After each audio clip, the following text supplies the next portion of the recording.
যে new direction কোম্পানিতে যাওয়ার যে প্রস্তুতি চলছে, কোম্পানি কেন বন্ধ হলো সেই বিষয়ে স্পষ্ট ব্যাখ্যা দেওয়া হয়েছে এবং নতুন দিক নির্দেশনার কোম্পানিতে কেন যেতে হচ্ছে সে সম্পর্কেও কিন্তু বলেছেন।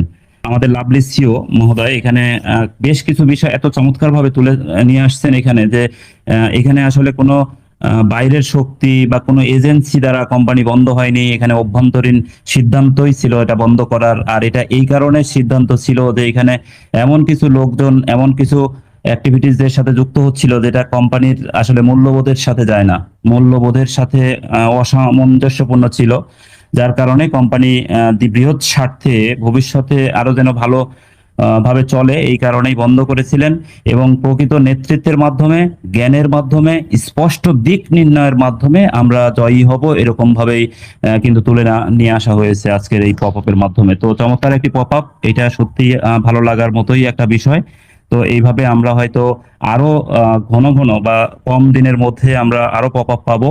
এবং যেহেতু পিছনের কথাগুলো বলেছেন স্যার, তো আমরা আশা করতেই পারি যে এখন পিছনের সব গুলো স্পষ্ট বা ক্লিয়ার করে দিলেন। তো সামনে নিউ ডিরেকশন কোম্পানির ব্যাপারেই বলবেন এবং নতুন দিক নির্দেশনা আমরা পাবো নতুন কোম্পানিতে যাওয়ার জন্য। তো এই আশাই আমরা করি। পাশাপাশি আমার কাছে বেশ কিছু প্রশ্ন আসছে, সেই বিষয়গুলো নিয়েও আমি একটু আজকে আলাপ করব। যেমন আমরা বিভিন্ন সময় যে টেকনিক্যাল পার্টের বিভিন্ন টার্ম নিয়ে কথা বলি, আপনারা হয়তো অনেকেই ভালোভাবে নেন, অনেকের হয়তো ভালো লাগে না, আমরা বুঝি, তারপরে বলি কারণ এটা ভালো লাগবে, এক সময় সবারই ভালো লাগবে এবং লাগতেই হবে। কারণ আমরা জানি যে বেশ কিছুদিন থেকে আমাদের এলসি লিডাররা প্রতিনিয়তই, মানে প্রতিদিনই কোনো না কোনো এলসি লিডাররা কিন্তু ভিডিও ছাড়ছেন বা লাইভে আসছেন, এরকম আসছেন। এবং খুব কাছ থেকে দেখবেন আপনারা যে বেশ কিছুদিন থেকেই বক্তব্যের সবচেয়ে বেশি অংশ জুড়েই কিন্তু ডিজিটাল মার্কেটিং বা এসইও এই টাইপ বিষয়গুলো। আজকেও সম্মানিত এলসি লিডারদের তথ্যপত্র থেকে এসএমএম সম্পর্কে জানা গেছে, সোশ্যাল মিডিয়া মার্কেটিং সম্পর্কে ডিটেল জানা গেছে। তো এই যে এই বিষয়গুলো কেন তুলে নিয়ে আসছেন, এবং আমরা এই যে বিভিন্ন সময় যে digital marketing, online marketing, SEO বা এসএমএম এই ধরনের টার্মগুলো নিয়ে বিস্তারিতভাবে জানানোর চেষ্টা করেছি কিন্তু। এবং পাশাপাশি যখনই যেটা আসে, যেমন click bait, misleading, catbird seat, NLP, এইগুলো সম্পর্কে ডিটেল আমরা ধারণা দেওয়ার চেষ্টা করেছি। Search engine, website, affiliate link বা ট্রাফিক, কাস্টমার, পেইড ট্রাফিক কারা, কন্টেন্ট ক্রিয়েশন কি, এই বিষয়গুলো নিয়ে আমরা এই এলসি লিডারদের কাছ থেকে ধারণা নিয়েই কিন্তু আপনাদের সাথে শেয়ার করার চেষ্টা করেছি। এবং আজকের যে আপডেট সেখানেও কিন্তু এই বিষয়গুলো আরো ডিটেইলে আসছে এবং ওয়েবসাইট নিয়েও কথা বলা হয়েছে। এই বিষয়টা খুবই আমার ভালো লেগেছে যে ওয়েবসাইট দিয়ে আমরা জানি যে প্রত্যেকেরই ওয়েবসাইট থাকবে। এখন এই ওয়েবসাইটটা আমরা প্রপার ইউটিলাইজ করতে হলে আমাদের কিন্তু জানতে হবে, কি জানতে হবে, যে এই ওয়েবসাইট থেকে আসলে কিভাবে ইনকাম পাওয়া যায়। কারণ আমরা জানি যে এও শুনছি বেশ কিছুদিন থেকে যে আমাদের সরঞ্জাম দেওয়া হবে। তো আমাদের যে সরঞ্জামগুলো দেওয়া হবে, এই সরঞ্জাম মানে কি, সরঞ্জাম দেওয়া হলে এই সরঞ্জামকে ব্যবহার করে আমাদের ইনকাম করে নিতে হবে। তো সেই ক্ষেত্রে আমাদের ওয়েবসাইট দিল, কিন্তু আমরা সেই ওয়েবসাইটকে কাজে লাগাতে পারছি না, অথবা এই ওয়েবসাইট থেকে ইনকাম করতে পারছি না। এই যে তখন কিন্তু যারা এটা পারবে তারা এগিয়ে যাবে। তো এইটা যেন না হয়, প্রত্যেকেই যেন আমরা এখান থেকে ইনকাম করতে পারি, সেই চেষ্টাটাই কিন্তু এলসি লিডাররা করছেন। সচেতন করার, শেখানোর, বিভিন্ন ভিডিওর মাধ্যমে, লাইভের মাধ্যমে বিভিন্ন ভাবে কিন্তু আমাদের এনগেজ করার চেষ্টা করছেন এই ডিজিটাল মার্কেটিং এর সাথে, অ্যাফিলিয়েট লিংকের সাথে। এবং এই যে ওয়েবসাইটে যে ব্যাপারটা আজকে এরকম ভাবে বলছেন যে আপনার ওয়েবসাইটে অ্যাড দেওয়ার জন্য মানুষ আসবে, বিভিন্ন কোম্পানির অ্যাড দিবে, আপনার ওয়েবসাইটে অ্যাড দিবে এবং এই অ্যাডে ক্লিক করার মাধ্যমে কিন্তু একটা ইনকাম হবে। এটা তো প্রত্যেকের যখন ওয়েবসাইট হবে, ওয়েবসাইটে লিঙ্ক গুলো বা প্রোডাক্ট গুলো সাজানো থাকবে, এটা অটোমেশনে মার্কেটিং হবে, তখন এখানে traffic আসবে। এখন আমরা যদি এই বিষয়টা ঠিকঠাক মতো ইউটিলাইজ না করতে পারি, তাহলে কিন্তু এই বিষয়টা আমরা ডিস্টার্ব করলাম মনির ভাই, আসসালামু আলাইকুম। জি, ওয়ালাইকুম আসসালাম বস, প্লিজ। প্লিজ একটু মনে কিছু নেবেন না, এটা আরেকটু বলবেন আমাকে, আমি ওটা বুঝি নাই যে ওয়েবসাইটে ক্লিক মানে বুঝি নাই, এই কথাটা আরেকটু যদি বলতেন, মানে এটা সিস্টেমটা কি রকম, মানে ওয়েবসাইটে ক্লিক করলে ইনকাম, মানে এটা একটু আরেকটু বলবেন আমাদের উদ্দেশ্যে প্লিজ। G, thank you. এখানে কালকে মনে হয় রেড রেফারেন্সার এই কথাটা বলছে সম্ভবত। জি জি জি, এখানে এক হচ্ছে আমরা যে অ্যাড গুলো দেই, এখানে একটা বিষয় বলা হয়েছে যে বিভিন্ন মিডিয়ায়, যেমন ফেসবুক হতে পারে, গুগলে হতে পারে, অথবা ইনস্টাগ্রাম হতে পারে, বিভিন্ন জায়গায় এখানে পেইড অ্যাড দেওয়া যায়। পেইড অ্যাড এর মাধ্যমে এই যে কাস্টমার বা ট্রাফিক আনা যায়। আর একটা হচ্ছে অর্গানিক, যেটা এমনি এমনিতেই আসে। এই বিষয়টা নিয়ে কথা বলা হয়েছে, এবং শেষে এসে যেটা বলা হয়েছে যে আমরা ওয়েবসাইটের মাধ্যমেও ইনকাম পাবো এখানে। আর সেটা কিভাবে, যে আমাদের যে ওয়েবসাইটটা থাকবে সেই ওয়েবসাইটে অন্যদের ওয়েবসাইটের হোম পেজে আমরা দেখি যে বিভিন্ন ওয়েবসাইটে গেলে অনেক লেখা চলছে, এটা গ্রাফিক্যালি প্রেজেন্ট, অনেক সময় ব্যানারের মতো থাকে, অনেক সময় লিংকের মতো থাকে, অ্যাড দেওয়া হয়, মানে অথবা পপ আপের মতো থাকে।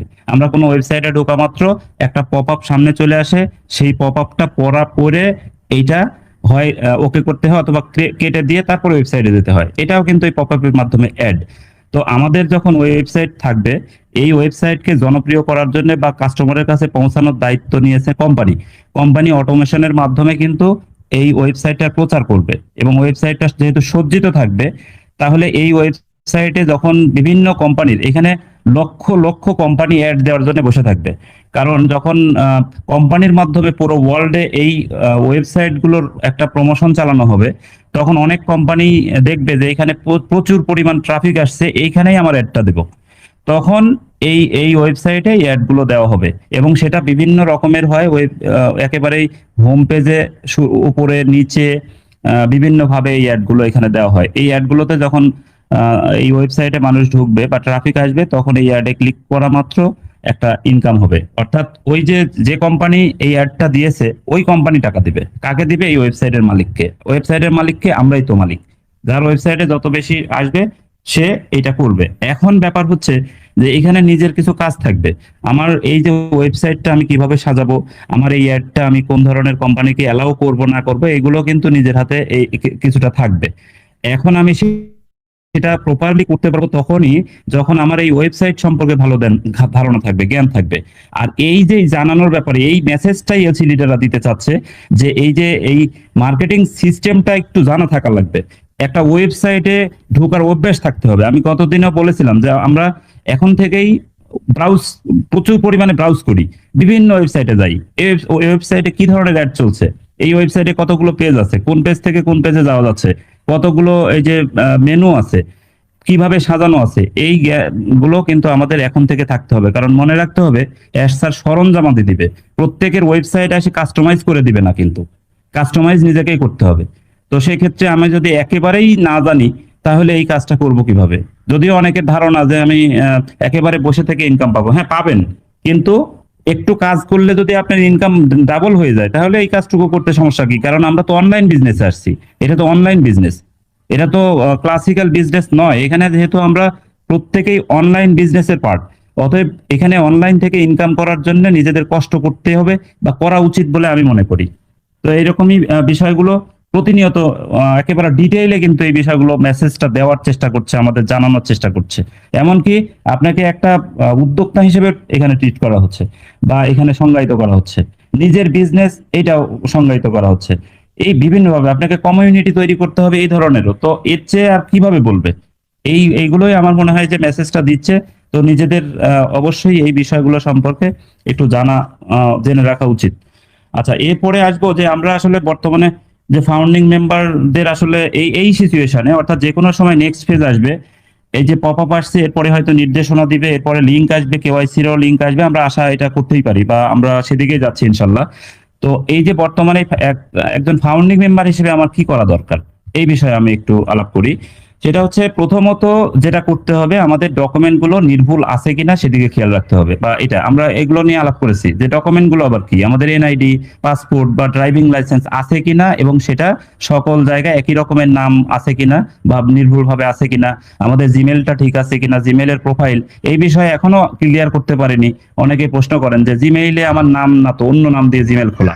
আসলে জিমেলের নাম যাই থাক, এই জিমেলের প্রোফাইলে যে নাম সেটা আপনার, অর্থাৎ জিমেলের মালিকানাটা আপনার এনআইডির সাথে মিল থাকতে হবে। প্রশ্ন মানে কথা শেষ এই ব্যাপারে। এখানে জিমেল যে নামেই থাক। এরপরে ইকোসিস্টেমের যে প্রোফাইল, সেটাও কিন্তু এর সাথে মিল থাকতে হবে। এবং বিলিং অ্যাড্রেসটা কি, আপনি কি বিলিং অ্যাড্রেস দিয়ে পূরণ করবেন? আপনার সামনে যদি বিলিং অ্যাড্রেস চাওয়া হয়, আপনার শিপিং অ্যাড্রেস যদি চাওয়া হয়, তাহলে শিপিং অ্যাড্রেসটা কি, এটা কিভাবে দিতে হয়, আপনি কোন কোন অপশন এখানে দিবেন, কেন দিবেন, এই বিষয়গুলো কিন্তু এখনই জানার সময়। এখনই যদি আমরা স্পষ্ট হই যে আমার বিলিং অ্যাড্রেসটা কি কি দেবো, আমি এখন একটু কাগজে লিখে রাখি যে আমি আমার বিলিং অ্যাড্রেস ফিল আপ করতে বললে আমি আমার এই তথ্যগুলো দেবো। আমার যদি শিপিং অ্যাড্রেস চাই, হ্যাঁ আমি শিখে রাখলাম, কিন্তু একটা চাইলো না, তাতে তো সমস্যা নাই, কিন্তু যদি চাই আমি যেন নির্ভুলভাবে দিতে পারি। তো সেই প্রয়োজনে এখন থেকে আমি যদি আমার স্পষ্ট ধারণা থাকে, তাহলে আরেকজনকে ফোন করতে হবে না, আমার হয়তো ব্লেসারকে খুঁজতে হবে না, আমি নিজে আমার বিলিং অ্যাড্রেস পূরণ করতে পারবো, শিপিং অ্যাড্রেস চাইলে পূরণ করতে পারবো। পাশাপাশি আমাদের যে পেমেন্ট ডকুমেন্ট গুলো আমাদের রেডি রাখতে হবে। এখন পেমেন্ট ডকুমেন্ট গুলো কোনটা? পেমেন্ট ডকুমেন্ট হচ্ছে আপনাকে ব্যাংক অ্যাকাউন্ট আছে কিনা। এখন ব্যাংক অ্যাকাউন্টের ব্যাপার যখন আসছে, তখন অনেক প্রশ্ন পাই যে আমি কোন ব্যাংকে অ্যাকাউন্ট করব। তো সেক্ষেত্রে অবশ্যই যে ব্যাংকগুলোর অনলাইন সুবিধা ভালো আছে সেই ব্যাংকগুলোতে করতে হবে। যেমন অনেকগুলো ব্যাংকের আমি কম্পেয়ার করে দেখলাম যে ইসলামী ব্যাংকে এটার বেশ সুবিধা আছে, যেমন শরিয়া ভিত্তিক ব্যাংক, এটা তো একটা আছেই, পাশাপাশি খরচটা 500 থেকে 600 টাকার মধ্যে এক বছরের খরচ হয়, এবং এটা এন্ডোর্স করতে গেলে লিমিট $12,000 পর্যন্ত এক বছরের খরচ করার লিমিট দেয়, যেটা অন্যান্য ব্যাংক যেমন ইবিএল এ গেলে আপনাকে 7,000 ম্যাক্সিমাম দিবে। তো এইটার সাথে কম্পেয়ার করলে তারপর খরচ 230 থেকে 5,000 পর্যন্ত খরচ হতে পারে যদি আমরা ইবিএল এ যাই। তো এটা কম্পেয়ার করলে কিন্তু ইসলামী ব্যাংক ভালো। আবার ব্র্যাক ব্যাংকের সাথে যদি কম্পেয়ার করি, ব্র্যাক ব্যাংকেও খরচটা বেশি একটু, যে 2500 থেকে হয়তো 5,000, মানে 2,500 থেকে 5,000 পর্যন্ত খরচ হতে পারে, যদিও তারাও $12,000 লিমিট দেয়। সিটি ব্যাংকে যদি যাই, সিটি ব্যাংকে 1,500 টাকা খরচ হবে, লিমিট একটু বেশি দিবে, কিন্তু বাৎসরিক খরচটা আবার বেশি হবে, 1,500 টাকা বাৎসরিক চার্জ কেটে নিবে। তো এই যে তথ্যগুলো নিজেরা কালেক্ট করে সবচেয়ে যেটা ভালো মনে হয় সেই ব্যাংকে করব। তো অবশ্যই আমাদের যে সরকারি ব্যাংকগুলো আছে, আমাদের যেমন সোনালী জনতা, অগ্রণী, এই ব্যাংকগুলোর এই সেবাগুলো এখনো অত স্মুথ হয়নি, অত আমরা এই ব্যাংকগুলোকে অ্যাভয়েড করব এই ক্ষেত্রে। অন্যান্য ক্ষেত্রে আমরা করতে পারি, তবে এই যে এই ইন্টারন্যাশনাল ট্রানজেকশনের ক্ষেত্রে এই কাজগুলো আমরা করব। তাহলে আমরা এই এই সুবিধাগুলো দেখে আমরা একটা ব্যাংক সিলেক্ট করব, এবং কাছাকাছি বা আমার শহরে আছে কিনা, এখন 50 কিলো দূরে গিয়ে যদি একটা ব্যাংকে অ্যাকাউন্ট করতে হয়, এটা দরকার নাই। আশেপাশে যে কোনো তফসিলি ব্যাংক যদি থাকে, তাহলে সেখানে অ্যাকাউন্ট করলে এই সেবাগুলো দিবে। তবে চেষ্টা করব আমরা একটু ভালো ব্যাংক, যেমন ইসলামী ব্যাংক, ব্র্যাক ব্যাংক, ইবিএল বা সিটি ব্যাংক, এই টাইপ ব্যাংকগুলোতে করার চেষ্টা করব। তো সবচেয়ে কম্পেয়ার করলে ইসলামী ব্যাংকের সুবিধাটাই আমি বেশি ভালো পেয়েছি। তো আমি ব্যাংকে অ্যাকাউন্ট করে ফেললাম। এরপরে যে প্রশ্ন আসবে যে আমার ডুয়েল কারেন্সি কার্ড দরকার। এখন ডুয়েল কারেন্সি কার্ড আমি যখন ইন্টারন্যাশনাল পেমেন্ট করতে যাব, তখন তো অবশ্যই ডুয়েল কারেন্সি কার্ড লাগবে, কারণ বাংলাদেশ মানে ব্যাংকিং সেক্টরে এটা একটা খুব জনপ্রিয় একটা সেবা হয়ে দাঁড়িয়েছে। এবং আমরা যখন ইন্টারন্যাশনাল লেনদেন করতে যাব, বিদেশ ভ্রমণ করব, অনলাইনে কেনাকাটা করব, সেসব ক্ষেত্রে বা দুটি ভিন্ন মুদ্রায় লেনদেনের সুবিধা খুঁজবো, তখন কিন্তু এই ডুয়াল কারেন্সি অথবা মাল্টি কারেন্সি কার্ডের ব্যাপার দাঁড়াবে। এখন এখানে ডুয়াল কারেন্সি এবং মাল্টি কারেন্সি ব্যাপারটা আসছে, এটা আবার কি? এটা ডুয়াল, কিছু কিছু ব্যাংকে ডুয়াল কারেন্সি বলে, কিছু কিছু ব্যাংকে মাল্টি কারেন্সি বলে।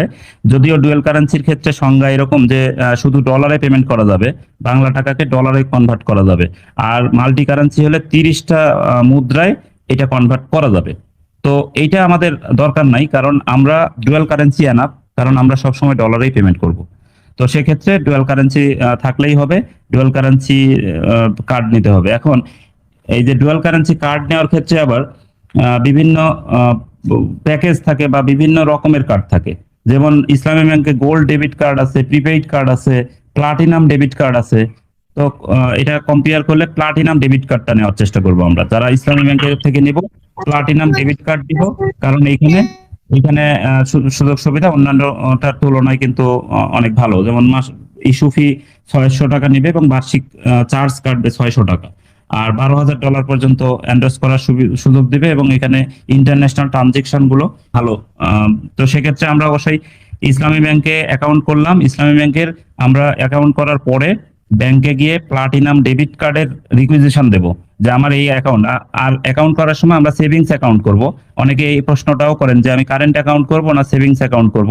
তো এক্ষেত্রে কারেন্ট অ্যাকাউন্ট দরকার নাই, অবশ্যই সেভিংস অ্যাকাউন্ট, এবং ব্যাংক অ্যাকাউন্টের যে শিরোনামটা হবে সেটা যেন অবশ্যই আমার এনআইডির সাথে মিল থাকে, অর্থাৎ এনআইডি দিয়ে আমি আমার সেভিংস অ্যাকাউন্ট করব। কারেন্ট অ্যাকাউন্ট করতে গেলে ট্রেড লাইসেন্স লাগবে, ঝামেলা আছে, ওইটা দরকার নাই। আমরা সবসময় আমরা নিজের নামে সেভিংস অ্যাকাউন্ট করব। এবং ইসলামী ব্যাংকে হলে আমরা কার্ডের অর্ডার দিব, প্লাটিনাম ডেবিট কার্ডের অর্ডার দেব। প্লাটিনাম ডেবিট কার্ড চলে আসলো, অ্যাকাউন্ট হলো, কার্ড হলো। এবারে আমার এন্ডোর্সমেন্টের ব্যাপার আছে। এন্ডোর্স করতে গেলে আমাকে পাসপোর্ট লাগবে। তো পাসপোর্টের ক্ষেত্রে আবার বেশ কিছু ব্যাপার আছে, যেমন পাসপোর্ট প্রথমে হাতে লেখা ছিল, আমরা জানি। এরপরে আসলো এমআরপি, মেশিন রিডেবল পাসপোর্ট। এখন কিন্তু ই পাসপোর্ট আসছে, এবং এই পাসপোর্টের দুই রকমের পাসপোর্ট হয়, একটা হচ্ছে 48 পৃষ্ঠার, 64 পৃষ্ঠার। এই পাসপোর্টের এই যে 48 পৃষ্ঠার সাধারণ একটা পাসপোর্ট নিতে এখন খরচ হয় 4025 টাকা। আর এটা যদি 64 পৃষ্ঠার নেই তাহলে 6075 টাকা খরচ হবে। এটা যেটা অ্যাকচুয়াল খরচ। এর সাথে এখন যার যার এলাকার ভেদে হয়তো একটু কম, মানে বেশি হতে পারে, এর চেয়ে কমবে না, এটা ফিক্স। আচ্ছা, তো এইটা আবার যদি 15 বছরের কম বয়সী হয় তাহলে কিন্তু 5 বছরের বেশি মেয়াদ দিবে না। আর 15 বছরের উপরে হলে 10 বছর মেয়াদ দিবে। তো আমরা যখন এই পাসপোর্ট করতে যাব, নর্মালি আমরা 48 পেজের নিলেই এনাফ, এবং এটা বলেই দিব যে আমি 10 বছর মেয়াদি নিব। তাহলে কম টাকার মধ্যে সাধারণভাবে আমরা এই পাসপোর্টটা করে ফেলতে পারবো। পাসপোর্ট হয়ে গেল আমি হাতে পেলে, এর মধ্যে কার্ড চলে আসলো, তখন এই পাসপোর্টটা নিয়ে, কার্ড এবং পাসপোর্ট নিয়ে ব্যাংকে যাব। ব্যাংকে গিয়ে বলবো যে আমার এই পাসপোর্টে এন্ডোর্স করে দেন। $12,000 সর্বোচ্চ আছে, হয়তো 10,000 নিতে পারেন বা সর্বোচ্চটাও নিতে পারেন। 1 বছরে আমি এই $12,000 পর্যন্ত সর্বোচ্চ খরচ করতে পারবো। তো ব্যাংক তখন এন্ডোর্স করে দিবে, এই পাসপোর্টের উপরে অনুমোদন দিয়ে দিবে সিল মেরে। তাহলে এই $12,000 যদি হয়, $12,000 একটা অনুমোদন পেলাম। আমি কিসের অনুমোদন পেলাম?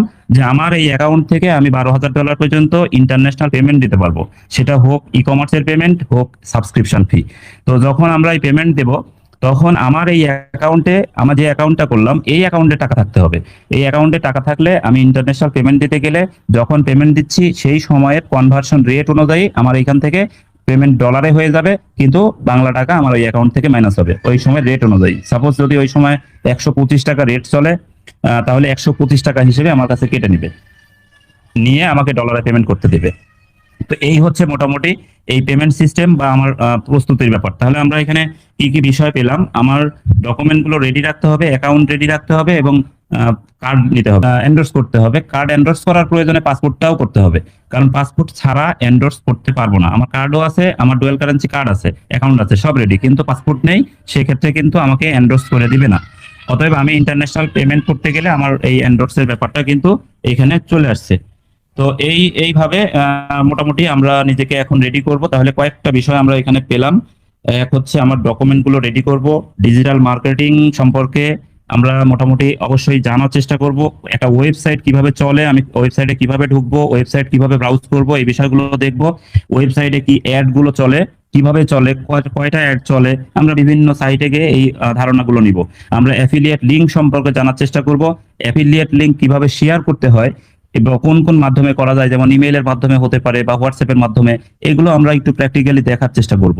আর পাশাপাশি সর্বশেষ যেটা, আমাদের কোম্পানির যে নির্দেশনাগুলো আসছে সেই নির্দেশনাগুলো মেনে চলার চেষ্টা করব, এবং যখনই কোম্পানির সাইট ডিক্লেয়ার হবে সেই সাইটটা দেখব, কোনো প্রোডাক্ট আসলে সেই প্রোডাক্ট প্র্যাকটিক্যালি দেখার চেষ্টা করব, আর ওয়ার্ল্ড পজিটিভ গ্রুপের সাথে থাকব। তাহলে আশা করি যে আমাদের যে কোনো সময় যে কোনো নির্দেশনা আসুক, টেকনিক্যাল পার্ট জানা দরকার হোক, আমরা এইগুলো সঠিক সময়ে সঠিকভাবে জানতে পারবো, এই আশাই আমরা করি। সেই সাথে যারা কষ্ট করে আমাকে শুনলেন সকলকে আমি ধন্যবাদ জানিয়ে আজকে মতো আমি বিদায় নিচ্ছি।